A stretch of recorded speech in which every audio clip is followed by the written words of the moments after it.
welcome to the Well Child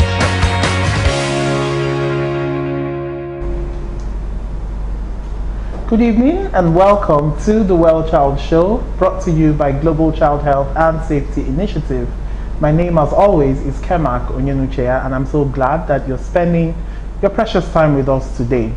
The coronavirus pandemic hit the world in unprecedented manners, and one of the most hardly hit sectors of our nationhood is education. Today on the show, I have a very special guest. It's not her first time on the show, but today she'll be telling us how the Ministry of Education in Lagos State, Nigeria, has been working to create some palliative measures towards the effects of the coronavirus on the education of our children. We're going to go on a very quick breather. When I return, the Well Child Show continues. Please stay with us.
You're welcome back. It's still the Well Child Show, brought to you by Global Child Health and Safety Initiative.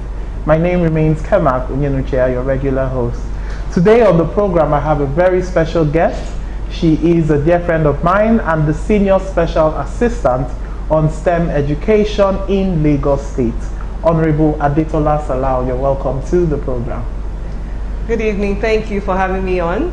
Of course, this is not your first time. No, it's not my first time. Yeah. Right, and of course now looking back before the show started, coronavirus, no one saw that coming At all. No one saw that coming, and the effect that it has had on the education system. First of all, everyone is running back to STEM, and of course I know you are a STEM, we call you the STEM professor.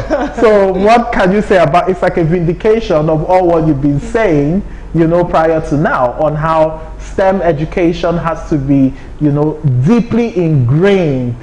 So just preach the gospel of STEM. All right, I like the word you used when you were introducing what we're going to be talking about today. Unprecedented.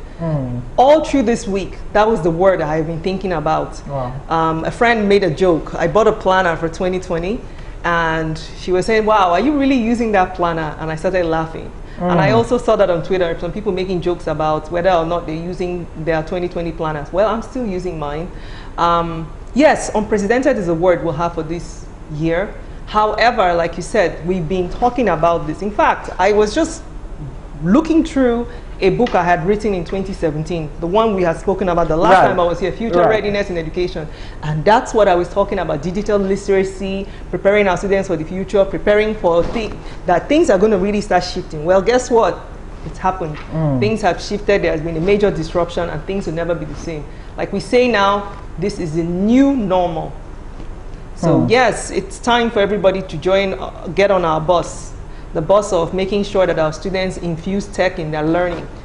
Right. Okay. Now, as a state, of course, it's education is the fulcrum, I believe, of society, because at the end of the day, it's the system that drives the educational process that determines, you know, the formulation or the grooming, as it were, of the citizens. Now, how has Lagos State particularly tried to adapt learning such that there is no break in transmission as regards the learning of our children during this pandemic? We immediately, when everything started unfolding, we started discussing the fact that due to public health safety, there was a really strong chance that we will have to also close our schools, like we were seeing in other nations. We started discussing that possibility, and immediately we started discussing ways around that, because the important thing was we wanted a continuous engagement for our students in learning. Unfortunately, we did a lot of research on what has been happening in other countries, Japan, Kenya. These are the ones that are coming to my memory right now, but there were other nations that we had done research on. We're very big on research and data. That's something I'm very passionate about. So we had gone, you know, through articles and peer-reviewed journals to see what had been done successfully, keyword successfully, in these other nations, and then also to do informal surveys to see what will work for us in our applying based on our infrastructural challenges and also the, you know, being able to catch as many of our population in the segment that we have. And we found out that the best way would be the radio.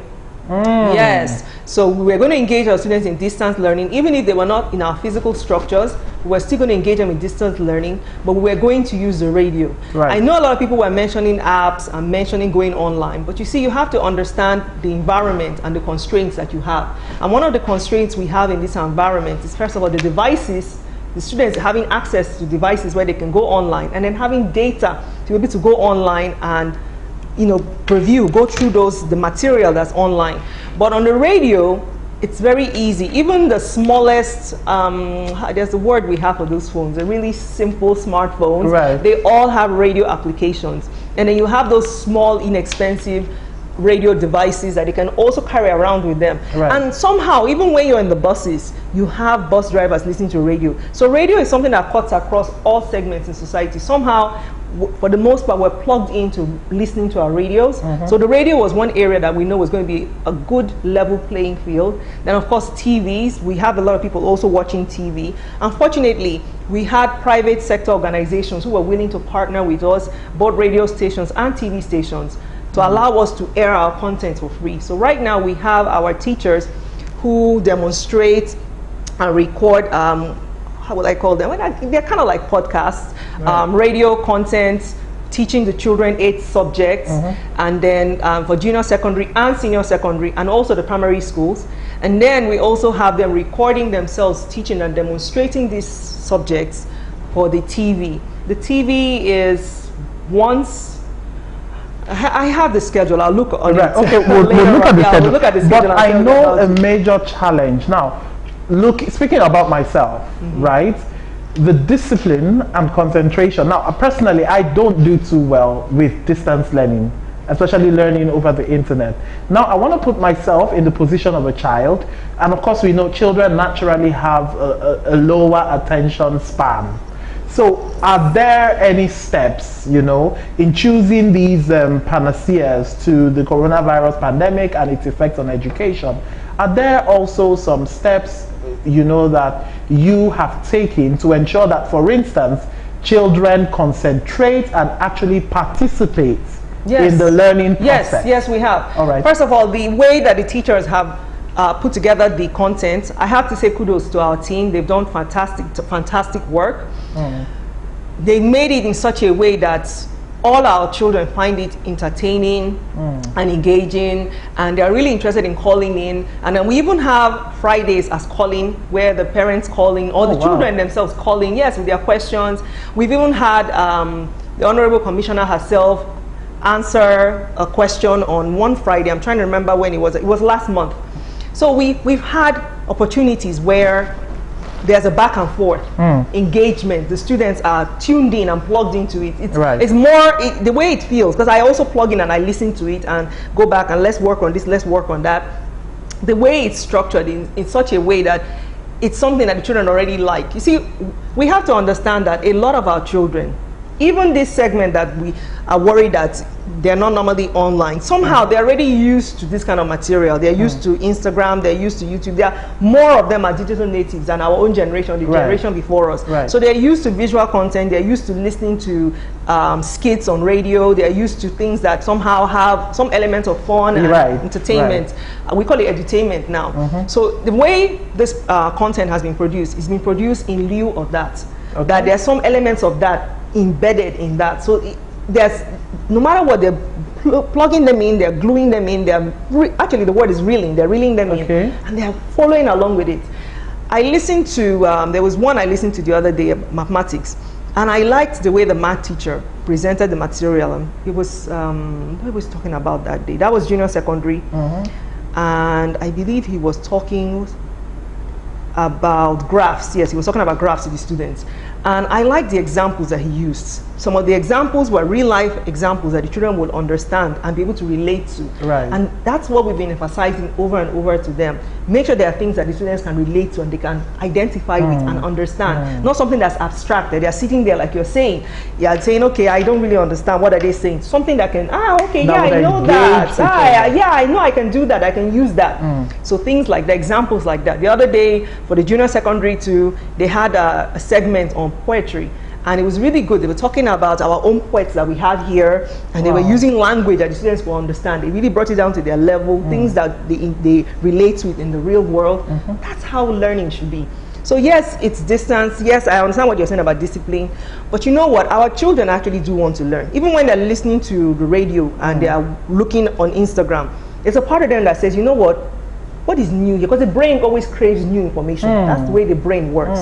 What is new here? What can I plug into here? What can I gain from here? So when we're putting this content together, there's that element of let's make sure that somehow we're going to be able to, like I said, reel them in with, guys, this is a new way of looking at this. And like you said, novel one idea. That's right, yes. So that's what we're excellent. Now, okay, let's look at the role that parents have to play. I know you are a staunch proponent of the tripod, the education tripod. Can you tell us a bit about that first before we go into the role of parents? I believe in the Holy Trinity when it comes to education. Teachers, parents, and students. They all must work together. You can't have one sector of this Trinity standing off and not being engaged and fully immersed. They must all come together, or else, like you said, that tripod does not stand well. It's somehow kind of, it kind of fall down. It won't really be as sturdy as it should be. So yes, I'm a really staunch believer of that. And in fact, the beauty, people like to concentrate solely on, oh my God, the negatives about COVID-19 and about how it's been such a well, lack of a better word, such a horrible situation. Which it is, anyway. It is, but I also like to look at, I like to look at opportunities, and I like to look at the blessings in when things happen. And I see this as a blessing. Unfortunately, and it's not just here, it's across the world, a lot of parents had removed themselves from the educational system. They didn't really understand what their children were doing in the schools. They did not really understand what the teachers were doing and what the teachers were going through. Well, guess what? We've pulled them back in. Because now, with their children at home, learning via distance learning, whether it's through apps on phones or laptops, or with our kind of method with the TV and the radio, they are involved, directly or indirectly, by their choice, of course, but they are involved because the child will say, oh, you know what, I have to go listen to this, or I need to use your phone, or I need to use that laptop because I need to do this homework, or oh, we need power, because our own situation here, we need power, so they need to turn on the generator, or we need to buy more data so that I can watch the video that my teacher is providing. So the parents are involved, and they ask questions, and for the younger ones, they have to also answer their questions and listen and say, okay, I think this is what they mean. A lot of times they have to interpret again for those younger ones. I think this is what your teacher was saying, and then they have to also go over it, because you see those younger ones, they also need you to be a facilitator. So they have to be involved now, and our tripod is now it's coming back. It's coming back. We have COVID-19 to thank for that. They're involved. They're involved. They're taking ownership back about their children's learning. The children are also taking ownership about their own learning. So to me, I see the plus. I want to focus on the plus. Yes, it's unprecedented. It's been disruptive, but let's also see the blessings. and what it's doing, and hopefully the benefit is going to accrue for us long term. Long term, wow, that's excellent. All right, so of course everyone is aware the coronavirus pandemic is something that requires, you know, huge measures of discipline in personal hygiene. So we're going to take a very quick message from a group of non-profit organizations called the Social Millennials Network on details about how parents, children, and homes can work to ensure prevention of the spread of the coronavirus. I'll join you in a moment. Please don't go away.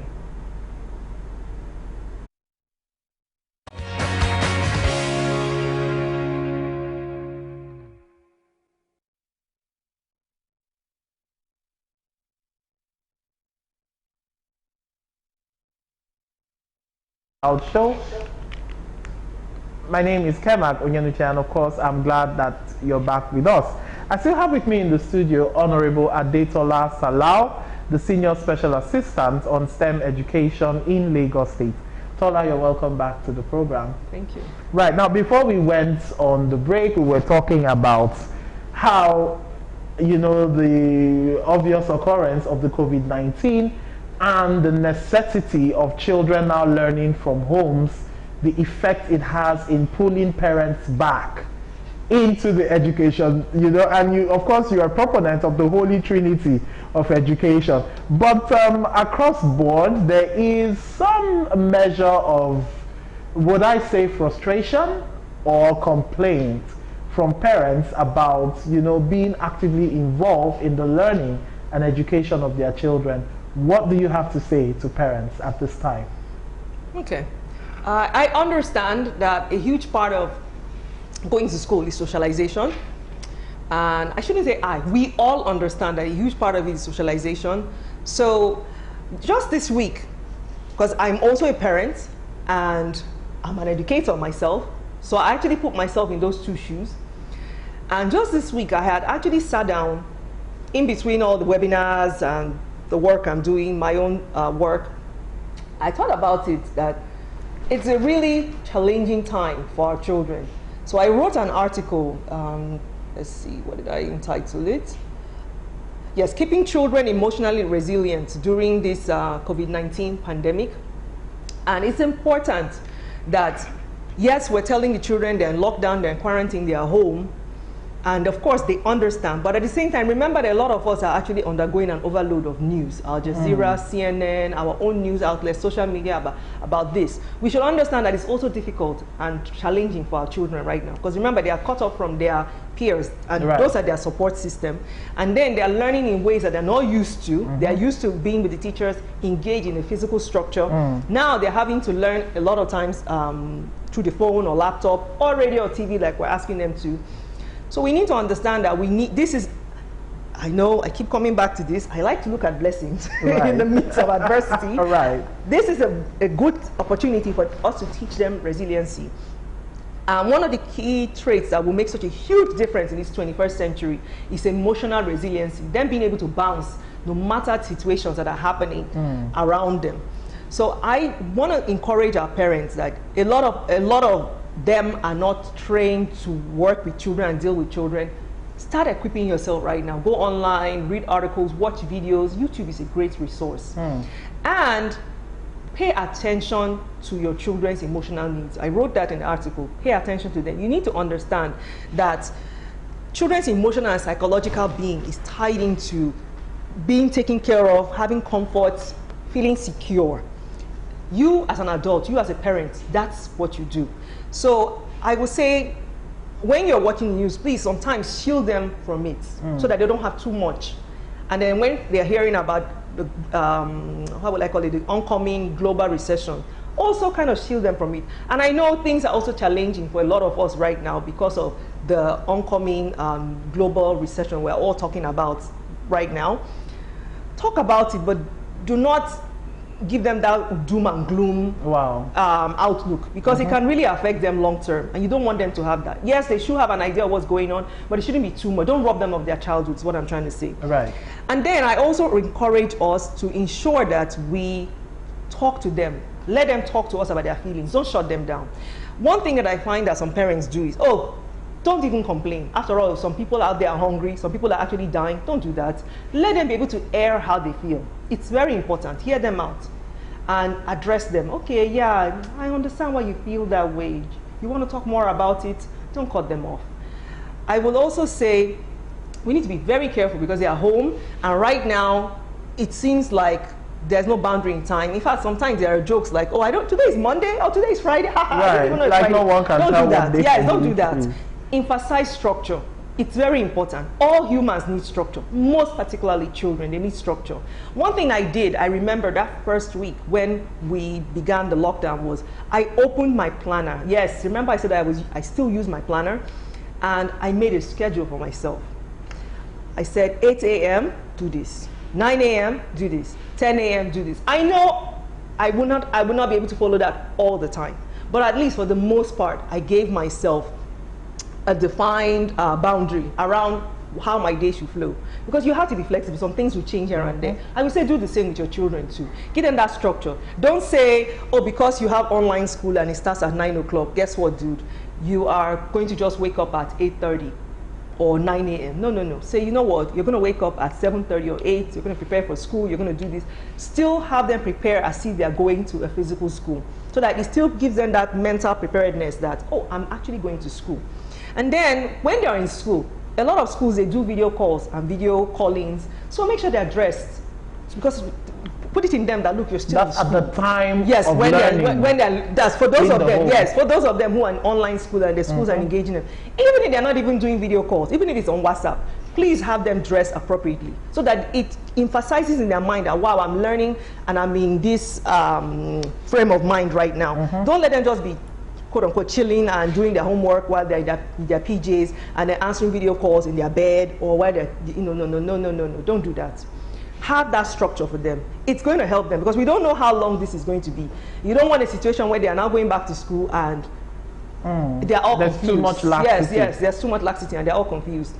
And then the last one I will say, it's one thing I find about children, and I've been working with children for over 20 years now as an educator, is touch is very important to them. Touch, very, very important. I'm so happy to discuss this because we are the Well Child Show. Right. Touch is very important to our children. From time to time, hug them, touch them, reassure them everything is okay. Because remember, they are looking, I mean, seriously, they are looking at Al Jazeera, they're looking at CNN, they are seeing coffins. Right.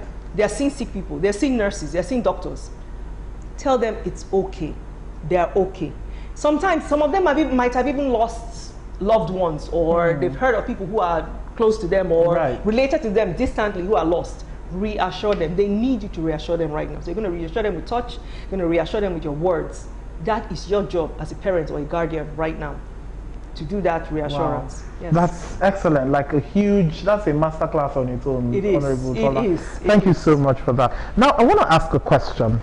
Now, of course, in other parts of the world, we know about the concept of homeschooling as a veritable option for education, but it's really not been traditional here in Nigeria.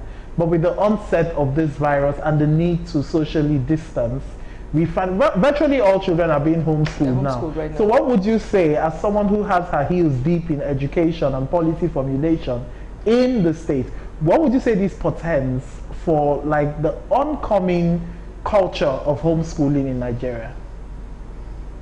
I see it as a positive. I don't see anything negative about a parent taking ownership of their child's learning. I'm not saying that it's something I'm doing or will do. I'm not ruling it out, but I'm not saying that I'm doing it and will do. However, I believe that as a parent, you should be able to say, these are the options I have and I'm going to choose this for my child, because you know what is best for your child.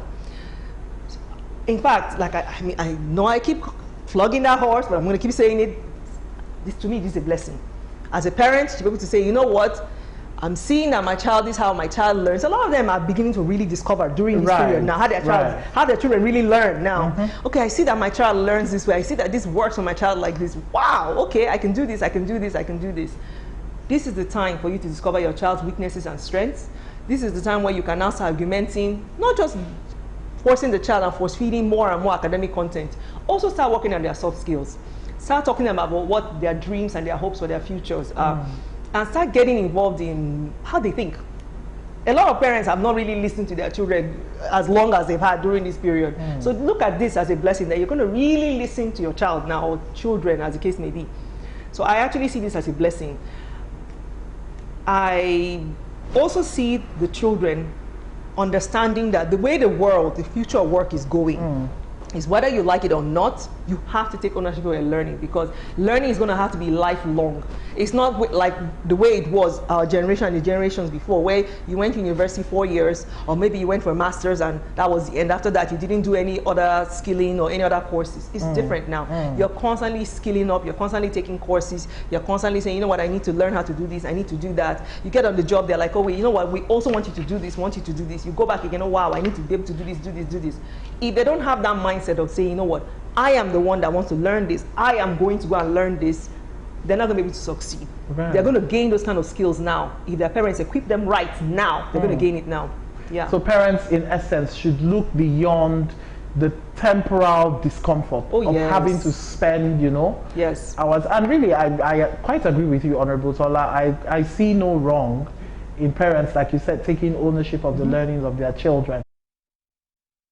Everyone, you know, who has a stake in education wants to know, do you think we're going to go back to what education used to be, or what used to obtain in education? Or is this the new normal that going forward we should just get in the swing and prepare to live with? Okay. When I was on the show the last time, I believe it was a few months back. I think it was February, a few months back. I had mentioned that I was in New York during 9/11, and that was a major part of how I became an educator. I can tell you that 20 years later, yes, 20 years later, we are still feeling the after effects of what happened from September 11 in the States and other parts of the world. So I'm just making that parallel, that we're still feeling the effects from that. It never went away. The same thing is going to happen here. So whether we like it or not, things have changed. It's never going to go back. I mean, some things will go back, but a lot of things will not go back. Wow. So we should address the fact that technology is a tool that's here to stay, and it has embedded itself in so many parts of our lives. And for so long, we try to keep it as, okay, let's just put it away from education. For some periods, you know, from education. Whether we like it or not, it's here to stay in education. So we have to embrace it and deal with it. Right. So what can we take away from the pandemic? Because of course we're all hoping that this becomes a thing of the past as soon as possible. You know, what can we take away by way of education and the things that we should equip ourselves with and our educational systems with, to ensure possible, you know, ability to quickly mitigate future occurrences in 1 minute? In 1 minute, prepare for the unprecedented. That's it. Wow. Prepare for things happening and not, I mean, when I was here that last time, I mentioned my story of how I woke up that morning and everything went topsy-turvy that morning. That's what happened with us in 2020. I mean, it's funny that I mentioned it that last time I was here. And look at what happened for the rest of this year, or well, for now, and who knows whether it's the rest of the year. So don't always think, oh, it's going to be like this and I'm going to do this. Life will always throw you for a loop. So we have to be prepared. Just prepared. Wow. And doing so, we'll still come back to what we said, which is that lifelong learning. Taking ownership, you know what, I'm going to go learn this, I'm going to go do this. And being resilient. It's very important, being able to bounce back no matter what. Wow. Thank you so much, Honorable Tola, and I must say kudos on the great work that you're doing in collaboration with the private sector, Lagos State, with the Lagos State Ministry of Education. And of course, we'll have you back sometime soon. Right. Thank you so much for being a part of the show today. And of course, don't forget, please maintain social distancing, wash your hands regularly, use alcohol-based sanitizers, and of course your face masks if you have to go out of your building. You can keep communicating with us across our social media platforms on the screen right now. And of course, if you have questions, comments, you can send us emails or text messages on the numbers showing on the screen. And of course, I would not end this edition without calling on corporate sponsors or individual sponsors to partner with us on the Well Child Show. please call the number on the screen 0808 3305051. I will see you again on the next edition of the Well Child Show. Until then, always remember, child health and safety is everybody's business. Goodbye and God bless you.